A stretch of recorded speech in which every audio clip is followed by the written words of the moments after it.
What's up, guys? Penn Central 8505 here. It's the first weekend of the month, and that means yet another Wheat and Train show. And today at the Wheat and Train show, I found something that I've been looking for a very long time, and I'm so glad to finally have it. This is the Lionel Crescent Limited, made between 1977 and 1978. And I am so excited to finally be able to review this set and have one in my collection. So, with that, sit back, relax, and enjoy. Grab a drink, grab a snack if you'd like, and let's review the Lionel Crescent Limited.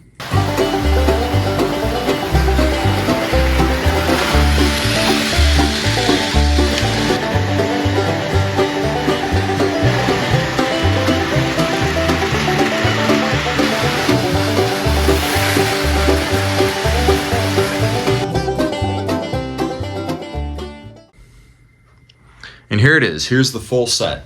I got the engine and all 5 cars that came with this set originally. Now, I am missing the diner car that came out later that was made for this set. But eventually I will get that and I'll make sure to do a review on that. But yeah, so here is the full set.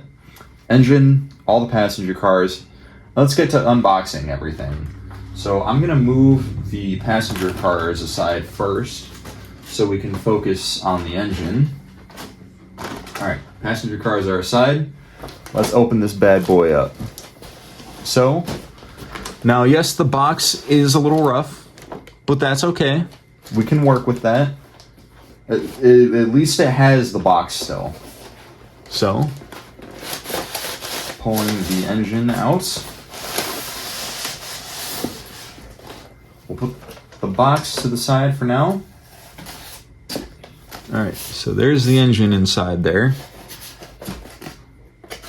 Take the engine out. Now this engine is equipped with the mighty sound of steam. And I love the mighty sound of steam. And so I'm excited to run this. So there's the engine. It's a very beautiful engine, painted in green with the silver smoke box, the gold details. Oh man, it's a beautiful engine. We'll put that off to the side for now. And now the tender that has the soundboard in there. There's the tender. Again, another very nice looking piece. Green with the black painted coal load, all the gold details. Oh my god, it's just a beautiful looking tender. Alright. Let me get this box aside and we'll take a look at the passenger cars. Alright, I brought the passenger cars up. Let's take a look at all of them. So first we're going to start with the baggage car. Open up the end. Flat, falls right out. So this is the Joel Chandler Harris baggage car. Number 9530.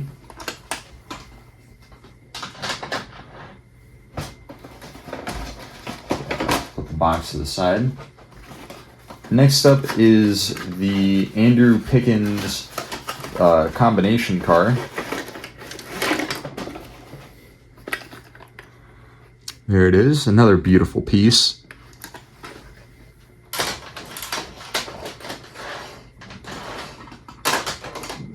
Those. And then next is the PGT Beerguard coach. There it is. Great looking coach.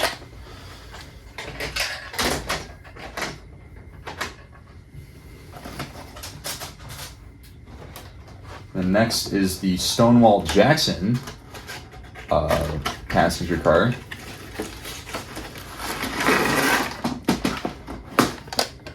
There it is. Another great looking car.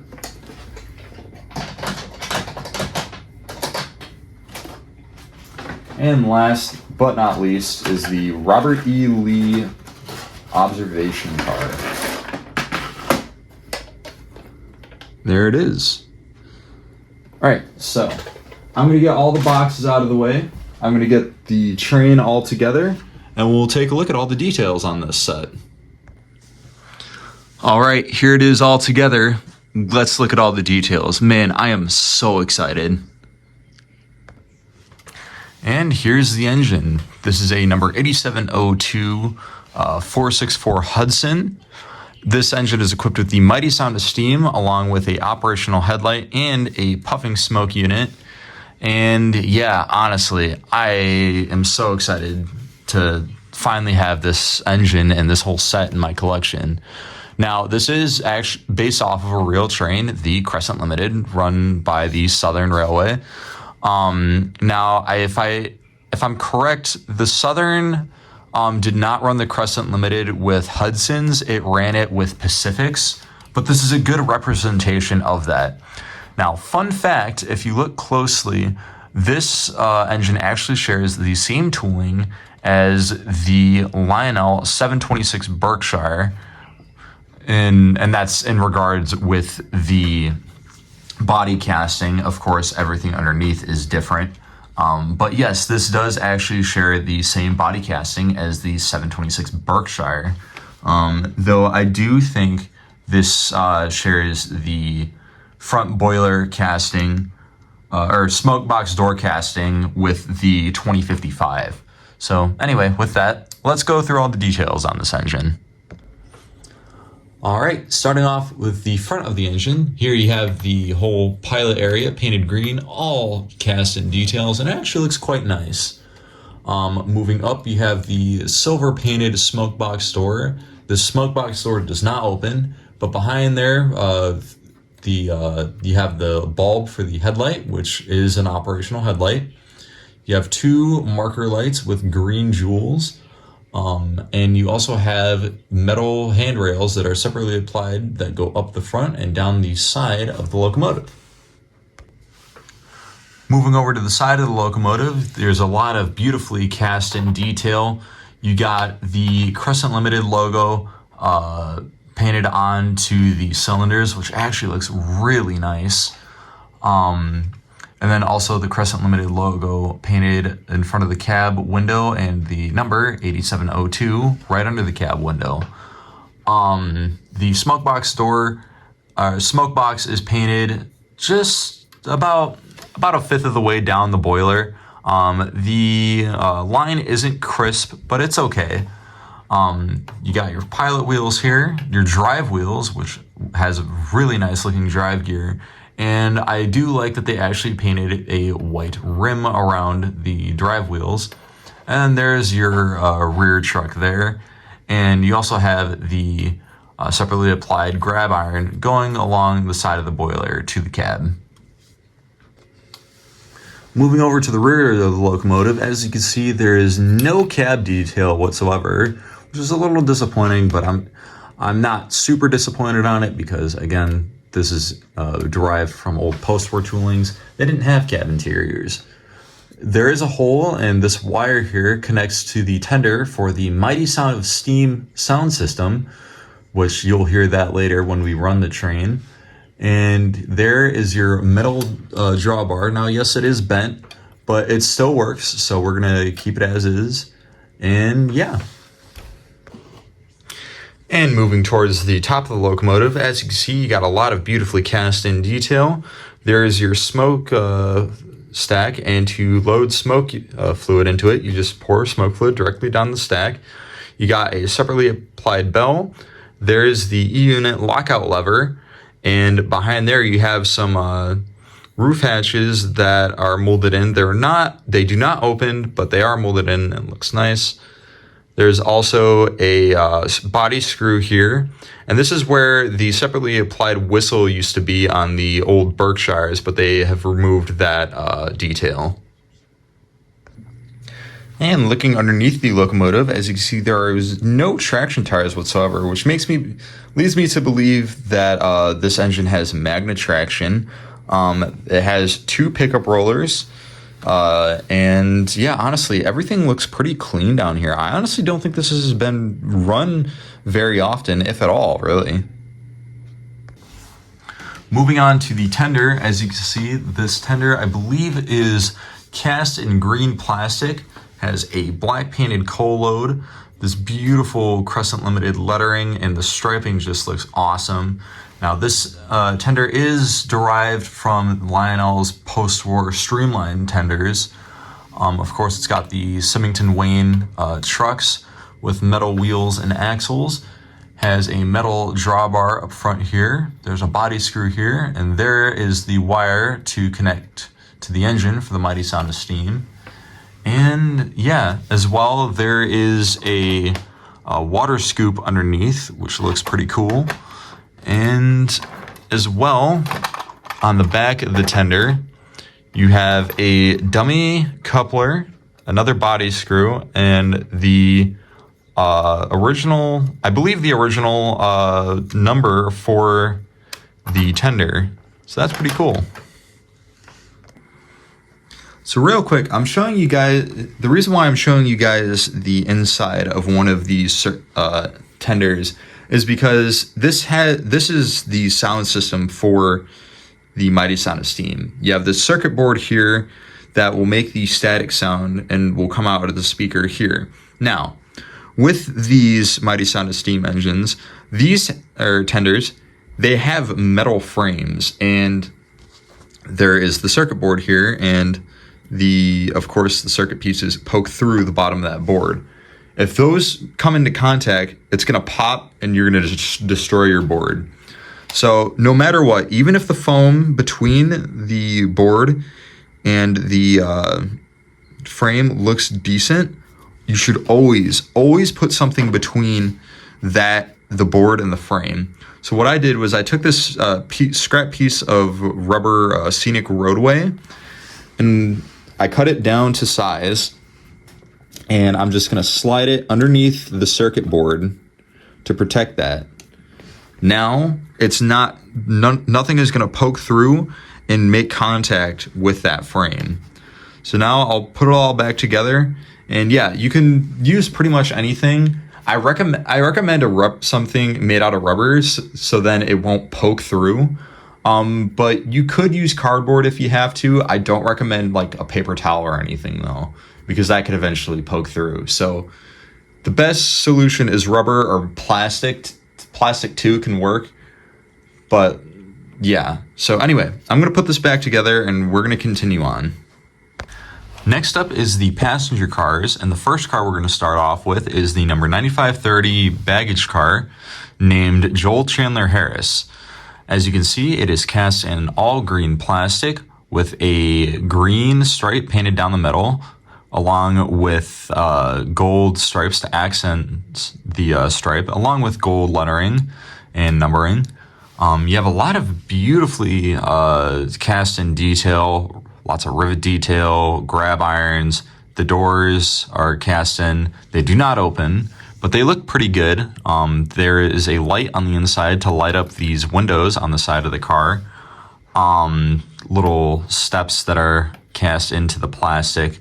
Now, these cars have the closed off ends. The rest of the cars are going to have open vestibule ends, which look very nice, but this is closed off, and it makes sense because you're not going to have any passengers in here. It's just their baggage. Now, this is an older run. Now, these cars are actually an older run of the Baby Madison cars, and you can tell that by the plastic trucks. These are plastic four-wheel trucks that the first runs of these cars used. Now, this is kind of a higher end run, so they have the operating knuckle couplers instead of the dummy knuckle couplers on the lower end cars. And yeah, that's the baggage car. Next up is the number 9531 combine car named Andrew Pickens. This car is cast in green plastic with a light green stripe painted down the middle, with gold stripes and gold lettering all around. A lot of beautifully cast in detail. Again, the rivets, all the little bits and bobs up top. The door does not open up, but it looks very nice. And it's the same deal with the end doors. They don't open, but they look very good. Now these ends, I believe, are separate pieces. And if you look at the ends of these cars, there's actually a few sets of windows here that do get lit up from the bulb on the inside. All the windows are lit, of course, from the bulb inside. And yeah, it's a very nice looking car. Now this car did actually have a bit of a sagging coupler issue. This coupler likes to sag a little bit, so what I did to fix that was I wrapped a hair tie around. Now I only have the hair tie going under near the back of the coupler there, so then it still holds up the coupler, but it doesn't hold it up too much. So yeah, that's the number 9531 Combine. Next up is the first of two coaches. This is number 9532 PGT Beer Guard, cast in green plastic with a green stripe painted down the center with gold accents all around. It's a very nice looking car. I like the little addition of the little toolbox here. And yeah, it's a good looking car. I do actually have a duplicate of this that I found before I bought the set. Now this duplicate is in a lot rougher shape, but I am still going to run it with the rest of the train when we do the running session. So yeah. Next up is number 9533 Stonewall Jackson. This is the same deal as the other coach. Green plastic, green painted stripe, and gold accents all around.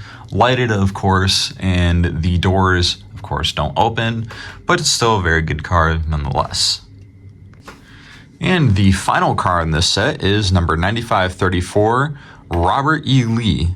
This is an observation car.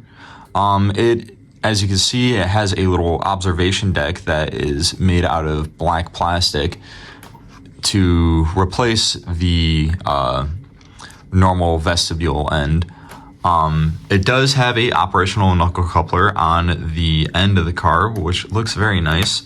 And as well, you can actually get a much better view of those windows at the rear of the car. And these windows are on both ends of the car. And I do like that you can actually see the door there. It's a very nice car. So, yeah. All right, now that we've taken a look at everything in this beautiful set, now it's time for everybody's favorite part, running the train. Let's get to it.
And there you have it, folks. Honestly, I'm so stoked to finally have this set in my collection.